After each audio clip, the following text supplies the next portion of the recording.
নামাজ হলো আমল, নবী হলেন ঈমান। রোজা হলো আমল, নবী হলেন ঈমান। হজ যাকাত হলো আমল। তাহলে ঈমান প্রথমে না আমল প্রথমে? একটু জোরে বলেন না। ঈমান প্রথম। আর একটু জোরে। ঈমান। ঈমান প্রথমে, তারপরে হলো আমল। তাহলে বুঝা কি গেল যে নবী প্রথমে, নামাজ পরে। নবী প্রথমে, রোজা পরে। নবী প্রথমে, যাকাত পরে। নবী প্রথমে, হজ পরে। নামাজে নবী কে আনেনি, নবী আমার নামাজ কেন। রোজাতে নবী কে আনেনি, নবী আমার রোজাকে নিয়ে এসেছে। হজ যাকাতে নবী কে আনেনি, নবী আমার হজ যাকাত কে এনেছে।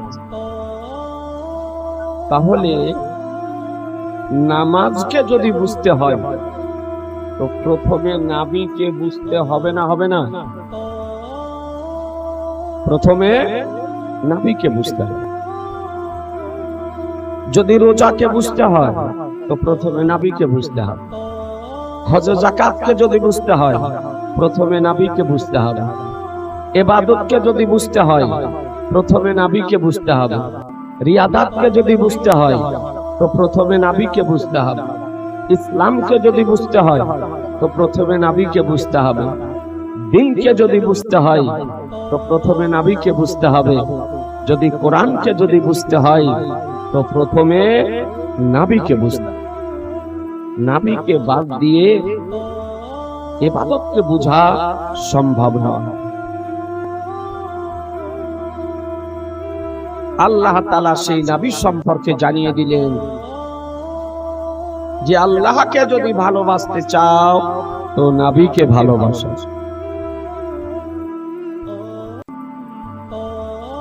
আল্লাহর নবী সাল্লাল্লাহু তাআলা আলাইহি ওয়াসাল্লাম হাদিস শরীফের মধ্যে বলেন, যে হাদিসটি ইমাম বুখারী রাহমাতুল্লাহ আলাইহি বুখারী শরীফের প্রথম খণ্ডে বিশুদ্ধ সনদ সহকারে হাদিসটি আনয়ন করেছেন। আর এই হাদিসটিকে সাহেবে মিশকাত শরীফে প্রথম খণ্ডে কিতাবুল ঈমানে 12 পৃষ্ঠায় আনয়ন করেছেন। হাদিসের রাবী বর্ণনা দিতেছেন যে আমার নবী বলেন, লা ইউমিনু আহাদুকুম হাত্তা আকুনা আহবা ইলাইহি মিন ওয়ালিদিহি ওয়া ওয়ালাদিহি ওয়ান নাসি আজমাইন। আল্লাহর নবী বলেন যে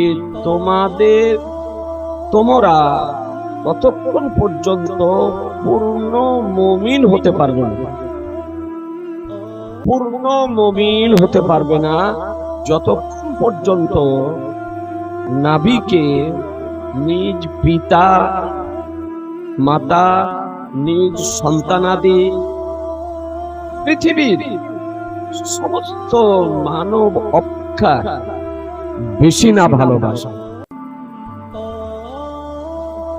এই হাদিস শরীফ থেকে কি বোঝা গেল যে পৃথিবীর মধ্যে যত কিছু আছে সমস্ত জিনিস অপেক্ষা, আত্মীয় স্বজন অপেক্ষা নবীকে বেশি ভালোবাসতে হবে। পিতা অপেক্ষা নবীকে বেশি ভালোবাসতে হবে। মা অপেক্ষা নবীকে বেশি ভালোবাসতে হবে। নিজের ধন সম্পদ অপেক্ষা নবীকে ভালোবাসতে হবে। এমনকি নিজের প্রাণ অপেক্ষা নবীকে বেশি যদি ভালোবাসতে পারেন তবেই আপনি হবেন পূর্ণ মুমিন। আল্লাহর নবী এই কথা বলেননি যে পিতাকে ভালোবেসো, মাকে ভালোবেসো না, সন্তানকে ভালোবেসো না, বিবিকে ভালোবেসো না, ধন সম্পদকে ভালোবেসো না, আত্মীয় স্বজনকে ভালোবেসো না। এ কথা আল্লাহর নবী বলেননি। আল্লাহর নবী বলছেন ভালোবাসো, কিন্তু এদের ভালোবাসা অপেক্ষা যেন নবীর ভালোবাসা বেশি হয়। আপনি প্রাণকে যত ভালোবাসেন, প্রাণ অপেক্ষা যতক্ষণ পর্যন্ত নবীকে বেশি ভালোবাসতে না পারবেন, জেনে নিবেন যে আপনি পূর্ণ মুমিন হতে পারেন। সুবহানাল্লাহ, সুবহানাল্লাহ। আলিয়ে মুর্তজা, শেরে খোদা, মুশকিলে কুশা, হায়দারে কাররার, সাহেবে জুলফিকার, ফতেহে খাইবার, আলিয়ে মুর্তজা রাদিয়াল্লাহু তাআলা আনহু বলেন যে পিপাসিত অবস্থায়, একটু মনোযোগ চাইব আপনাদের, পিপাসিত অবস্থায় ঠান্ডা পানি যতটা প্রিয়, যতটা মহব্বতের, তার চেয়ে আমার নিকটে নবী বেশি মহব্বতের। সুবহানাল্লাহ, সুবহানাল্লাহ।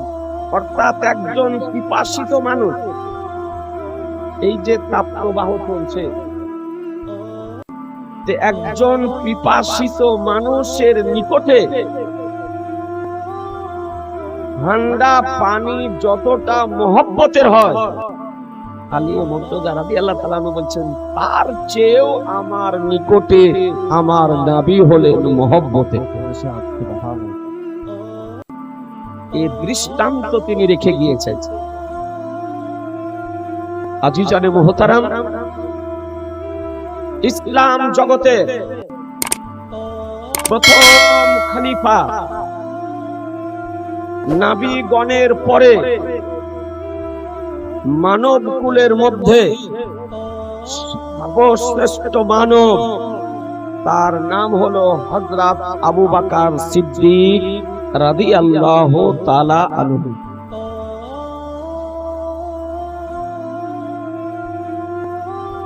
এই আবু বকর সিদ্দিক রাদিয়াল্লাহু তাআলা আনহু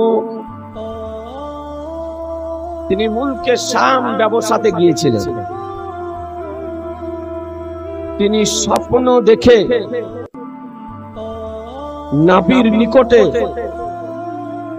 এসে পুরুষদের মধ্যে সর্বপ্রথম ইসলাম ধর্ম গ্রহণ করেছিলেন। সুবহানাল্লাহ, সুবহানাল্লাহ। বয়োজ্যেষ্ঠদের মধ্যে নবীর নবুয়ত ঘোষণার পর সর্বপ্রথম ইসলাম ধর্ম গ্রহণ করেছিলেন, তার নাম হলো সাইয়্যিদুনা হযরত আবু বকর সিদ্দিক রাদিয়াল্লাহু তাআলা আনহু।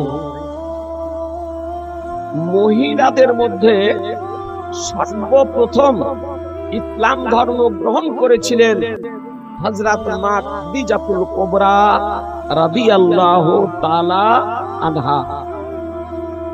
অল্প বয়সের মধ্যে ইসলাম ধর্ম গ্রহণ করেছিলেন আলিয়ে মুর্তজা রাদিয়াল্লাহু তাআলা আনহু মাত্র 8 বছর বয়সে। মাত্র আমার সরকারে আলা হযরত বলেন 7-8 বছর বয়সে আলিয়ে মুর্তজা রাদিয়াল্লাহু তাআলা আনহু ইসলাম ধর্ম গ্রহণ করেছিলেন। আবু বকর সিদ্দিক রাদিয়াল্লাহু তাআলা আনহু মুলকে শামে স্বপ্ন দেখে নবীর নিকটে এসে সর্বপ্রথম পুরুষদের মধ্যে, বয়োজ্যেষ্ঠদের মধ্যে ইসলাম ধর্ম গ্রহণ করলেন। ইসলাম ধর্ম গ্রহণ করার পর বলছেন, ইয়া রাসূলুল্লাহ, একটি যদি মুজিজা দেখাতেন তবে আমি কি পেতাম, শান্তি পেতাম, মনের দিক থেকে আনন্দিত হতাম। তো আমার রহমতুল লিল আলামিন পয়গম্বর দুনু জাহানের মালিক ও মুক্তার মহানবী সাল্লাল্লাহু তাআলা আলাইহি ওয়াসাল্লাম বলেন, বলে আবু বকর তুমি কি মুজিজা দেখতে চাও? তুমি মুলকে শাম ব্যবসাতে গিয়ে স্বপ্ন দেখে জ্যোতিষীকে স্বপ্নের তাবির জিজ্ঞাসা করে যে তুমি আমার নিকট আসতেছো, এটা আমার মুজিজা। সুবহানাল্লাহ, সুবহানাল্লাহ। এটাই হচ্ছে আমার মুজিজা। নবী কার নাম, পয়গম্বর কার নাম, যে পয়গম্বর আবু বকর সিদ্দিক নির্জন রাত্রিকালে ঘুমন্ত অবস্থাতে মুলকে শামে স্বপ্ন দেখেছেন, তার সংবাদ আমার রাসূলুল্লাহ নিজ গৃহ থেকে দিতেছেন। সুবহানাল্লাহ, সুবহানাল্লাহ। এই আবু বকর সিদ্দিক রাদিয়াল্লাহু তাআলা আনহু প্রাণ অপেক্ষা নবীকে বেশি ভালোবাসতেন, প্রাণ অপেক্ষা। তার দৃষ্টান্ত একটু আপনাদেরকে দিই। আবু বকর সিদ্দিক মক্কাতে নবীর সঙ্গে, মদিনা শরীফে নবীর সঙ্গে, নবীর সঙ্গে, বাড়িতে নবীর সঙ্গে, এমনকি যে আবু বকর সিদ্দিক ইন্তিকাল করার পরও রওজা শরীফে আমার নবীর সঙ্গে রয়েছে। সুবহানাল্লাহ, সুবহানাল্লাহ। এই আবু বকর সিদ্দিক রাদিয়াল্লাহু তাআলা আনহু কে আমার দয়ার নবী বলেছিলেন, আবু বকর এই মক্কা শরীফ থেকে হিজরত করে আমি মদিনা শরীফ যাব। নবীর আগমন স্থল হলো মক্কাতুল মুকাররমা। যে মক্কাতুল মুকাররমা 12ই রবিউল আউয়াল সুবহে সাদিকের সময় হাশমি কুরাইশি হেজাজি বংশে 570 অথবা 571 খ্রিস্টাব্দে 20 এপ্রিল অথবা 22 এপ্রিল সোমবারের দিন মহানবী সাল্লাল্লাহু তাআলা আলাইহি সাল্লাম হযরত আব্দুল্লাহ রাদিয়াল্লাহু তাআলা আনহুর গৃহে মা আমিনা রাদিয়াল্লাহু তাআলা আনহার কোলে নবীর আগমন। এই মক্কাতুল মুকাররমা হলো নবীর আগমনের স্থল। এই মক্কাতুল মুকাররমায় নবী আমার 53টি বছর ছিলেন। কত বছর বললাম? একটু জোরে বলেন না। 53 বছর। 53 বছর নবী আমার ছিলেন, অর্থাৎ 40 বছর বয়সে নবী নবুয়ত ঘোষণা করেছেন। নবুয়ত ঘোষণা করার পর 13 বছর ছিলেন। তার মানে 40 আর 13তে কত হয়? 53 হয় না? এই 53টি বছর নবী আমার মক্কা শরীফে ছিলেন। অনেকে এইরকম অনভিজ্ঞ ব্যক্তি আছে যারা নবীর শান ও মানকে বুঝে না।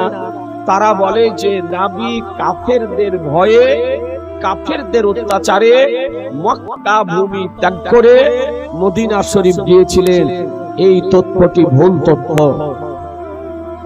নবী কাফেরদের ভয়ে, কাফেরদের অত্যাচারে মক্কাতুল মুকাররমার ভূমি ত্যাগ করে মদিনা শরীফ যাননি। নবী হিজরত করেছিলেন মক্কা শরীফ থেকে মদিনা শরীফ। এটা মহান রব্বুল আলামিনের নির্দেশে, আল্লাহ রব্বুল আলামিনের নির্দেশে নবী আমার হিজরত করেছিলেন। আজিজানে মুহতারাম, খুব সংক্ষিপ্ত আকারে বলি, আমার নবী পাক সাহেবে লাউলাদ সাল্লাল্লাহু তাআলা আলাইহি ওয়াসাল্লাম যেদিন নবী আমার হিজরত করতেছেন সেদিন রাত্রিকালে, সোমবারের রাত্রি, আবু বকর সিদ্দিক রাদিয়াল্লাহু তাআলা আনহু নবীকে কেমন ভালোবাসতেন আপনার কিতাবের মধ্যে এসেছে। যেদিন নবী বলেন, বলে আবু বকর আমি হিজরত করে মদিনা শরীফ যাব, সেই দিন থেকে আবু বকর সিদ্দিক রাত্রিতে কোনো দিন ঘুমাতেন না। বাড়ির দরওয়াজাতে দাঁড়িয়ে দাঁড়িয়ে আমার নবীর অপেক্ষা করতেন যে কোন রাত্রিতে নবী আমার হিজরত করবেন। আজিজানে মুহতারাম, নবী আমার যে রাত্রিতে হিজরত করতেছেন, নবীকে হত্যা করার মানুষে বিধর্মীগণ নবীর আরামের স্থলকে